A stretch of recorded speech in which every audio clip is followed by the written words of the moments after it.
Birdy Fab, Shade Tree Mechanics. We got our Toro 21-inch recycler. I don't know, it's got the Kohler engine on it, and when you pull this down all the way, it shuts the engine off, so you have to kind of ride with it about halfway up. When you let it go, it's supposed to stop the engine, and it kind of wears your thumbs out trying to hold this thing at the perfect 45-degree angle. So obviously we're losing spark somewhere, so step one, take that off of that way it's got some slack to it. Get your 10mm,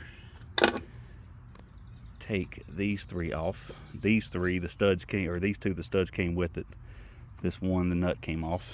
Anyways, this guy comes on out,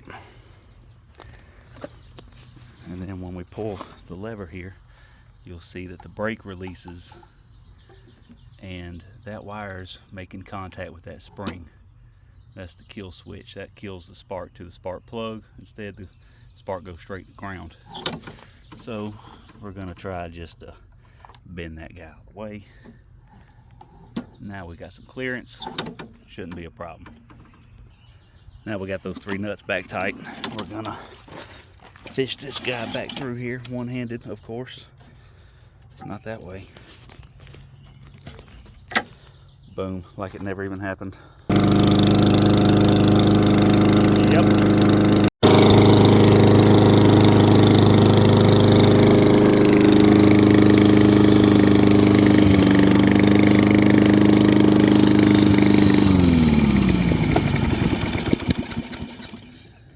You know what they say, fix one thing, break two others.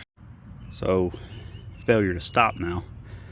It's gonna be hard to diagnose because I'm not sure exactly what this flywheel is gonna do if I try to take that off while it's running.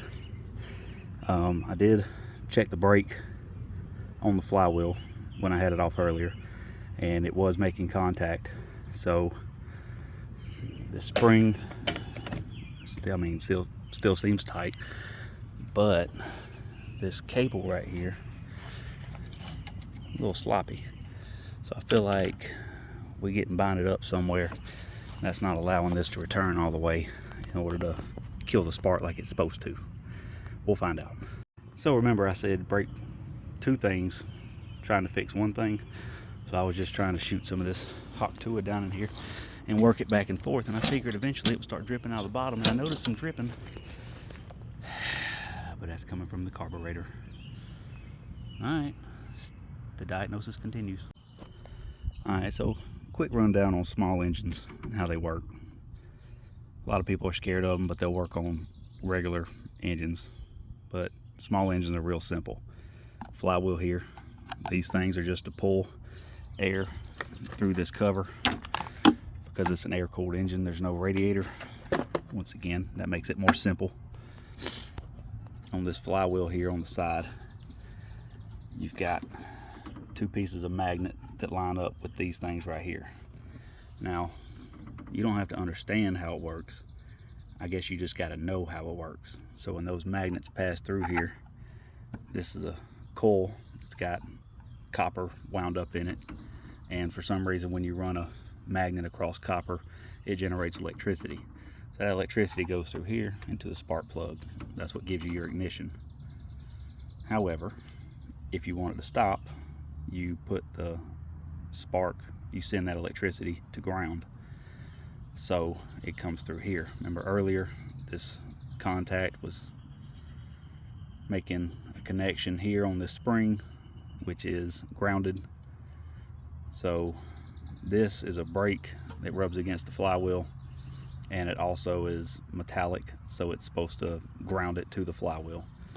So obviously this thing ain't doing a good job braking, because you see we got some rust buildup on it, otherwise that would be clean. So this thing's probably glazed up. I'm just gonna take it off and inspect it, and probably run some fine sandpaper all the way around the flywheel and even rough that up a little bit. See what happens. Alright, quick rundown. We got two 8mm nuts we just took off. This was sandwiched in there. along with this plastic insulator. It's got dimples coming out that way, and now that don't want to come out because there's not enough clearance and room. So I'm gonna take that spring off, see if I can pull it even further. Yeah, I really don't know what that's supposed to look like on the inside. And the finest sandpaper I could locate was 180 grit, so we'll see if that's fine enough. Alright, got that bad boy all uniform at least. Now, something I did notice, it's not squared up. I got the flywheel scuffed up too. I'm gonna get some kind of cleaner and clean that off, see what happens. Alright, I'm gonna try to do this with my camera in my hands, but basically I'm gonna put one car intact here and the other here, and I've got reading about 90, but when I touch this magnet part, open lead, so that's what we want. We need this to be conductive, so hopefully we're moving the rust off of. You can see here there's two sets of magnets, and those magnets line up with the coil, and there's a gap in between the coil, and that's what generates your spark.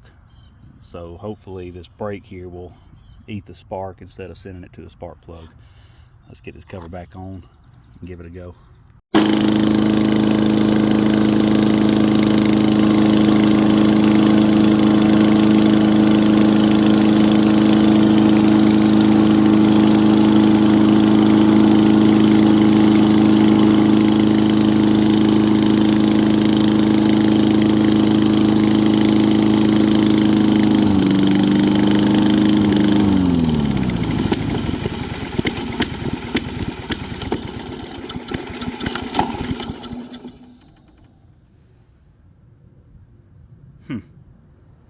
We ain't making enough contact here. Alright then. Something I think that's important to note here is this contact cannot touch this metal bracket here. So it can only touch this screw, or this stud rather, that's attached to this pad. So if it touches this, then it's all the time grounded. So that's the point of these insulators here. So what we're going to do is create more of a gap between this bracket and this pad. That way it puts more pressure on the flywheel. And with that being said, we just put a couple washers in between there. We still have the bracket sandwiched with those insulators. Got my wire hooked back up. We're gonna try it again.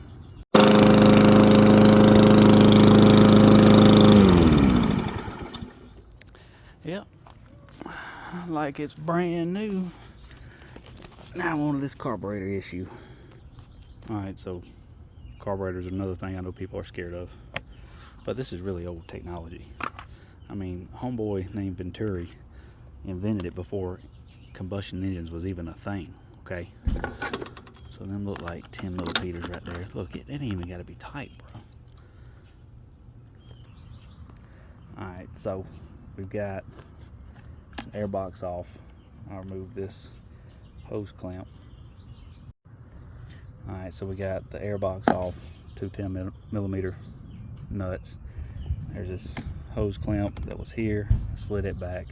Now we got a full tank of gas, so when I pull this off, it's going to start leaking all the gas out of it. So we need to pick that up and bring it above the fuel level to prevent leaking out this precious fuel. Alright, fuel line's up here now. She ain't leaking. We got a couple of little gizmos here that need to come off. So that little wire just popped out of that hole. We're probably going to forget about that later. This is just going to bend around that and pull out, and then she comes off. Alright, brief rundown of carburetors. this gasket goes against the lawnmower. See, it's a little torn here, but that's probably not that big of a deal. It's got this little butterfly valve on this side, and it's also got one on this side. So what happens is, I don't know if y'all gonna be able to see it down inside of there. There's a brass tube. And what happens is, air starts getting drawn in, and that brass tube starts spitting fuel up through it because of a vacuum that's created when you pull air through. That's called your venturi. On the bottom here is your bowl, your fuel inlet. So straight from the fuel tank into here, this bowl fills up. Inside the bowl, it's got a float. On top of the float, it's got a little needle valve that shuts off fuel from being able to enter the inlet here. So normally, when you start leaking gas out of your carburetor, it's because there's something wrong with your float. Your float is stuck. There's something wrong with your needle valve. Maybe have some debris in there or something. Ethanol-based fuels, when they sit for too long, or you're in an area where temperatures wildly vary from night to day, you'll have some condensation built up in your tank. That water will mix with the ethanol and turn into a white gel, and it gets real gummy and is not real good on really anything, but carburetors especially. So what we're going to do is, we're going to, now that we've dumped all the fuel out of here, we're going to take this bolt out. That'll be able to remove the bowl, and I'll be able to show you the float and needle valve. Alright, so you'll notice this bolt here has got this little gasket on there. That's because it holds fuel in. So now that we got that off, see down inside that bowl there, it's a little dirty, nothing too serious. Here's the float. Like I said, when the bowl starts filling up with fuel, this float should come up and shut off anything from being able to enter that right there. So here's the working parts of it. Bowl goes down. You see that little tiny spring right there? Fuel comes in, bowl goes up, shuts it off. So I don't see anything wrong with this bowl here, or the float rather. Pretty free flowing, so it's got to be something gummed up inside of that needle valve. So what I did was, got some pliers, I pulled this pin out. Now I can remove the bowl, and the needle valve comes with it. So that's the needle valve. It's just a pliable, usually pliable rubber, and like I said, that seals off fuel from entering the bowl. So here's the bottom side of it. This is where this orifice here is where your needle valve goes. It's your fuel in. So it's that simple. That's what shuts your fuel off. Now, you can't see it, but I can see some schmoo up in there. It's definitely not clean. So we're gonna get some actual carb cleaner here. We ain't gonna hit no brake parts cleaner on this. I figured manufacturers made very specific cleaner for a carburetor, so that's what we're going to use. Alright, so we blasted this off with the carbon throttle body cleaner. We shot some up here in the jet. That's what leads up to the venturi. We shot some up inside that needle valve area. Now, like I said, fuel inlet, all that air is coming out of this orifice here. So to test how well this is going to work, let's get this pin back in here.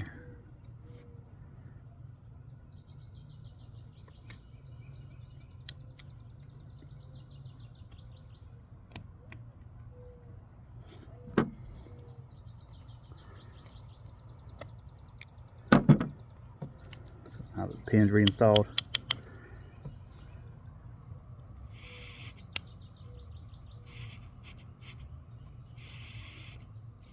I think it's a pretty good seal to me. Now a lot of old timers would be like, don't flip your carb upside down, we're going to make the float stick. Well, I mean, that means something wrong with your float, bro.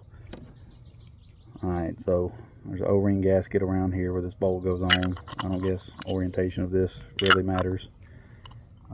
However, I guess if we want to be able to use this for a drain or whatever reason, I guess we'd want it pointing away. So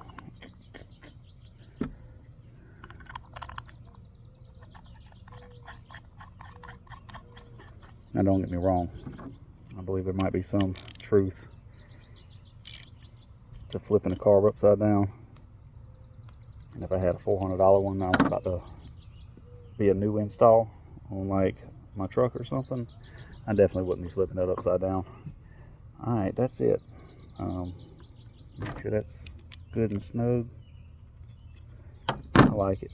Now we're going to just fit this back on the mower and see if it floods anymore. Alright, got that back on, got that back on, got that little guy back on that I said I was going to forget later. Looks like they misspelled Tua. Get this air box back on now.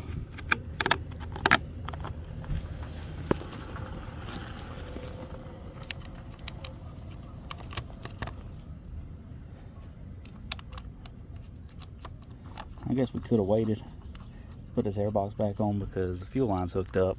So if it's gonna start leaking again, it would do it without running.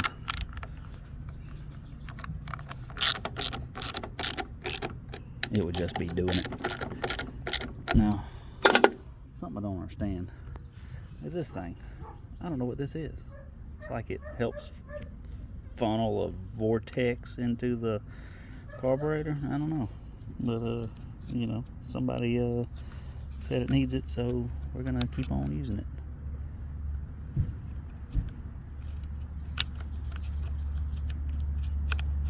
Not if we can't get it back on there though. You know, it's fun working one-handed. There we go. Yep. So it ain't dripping yet. Give it a few minutes, come back, check later.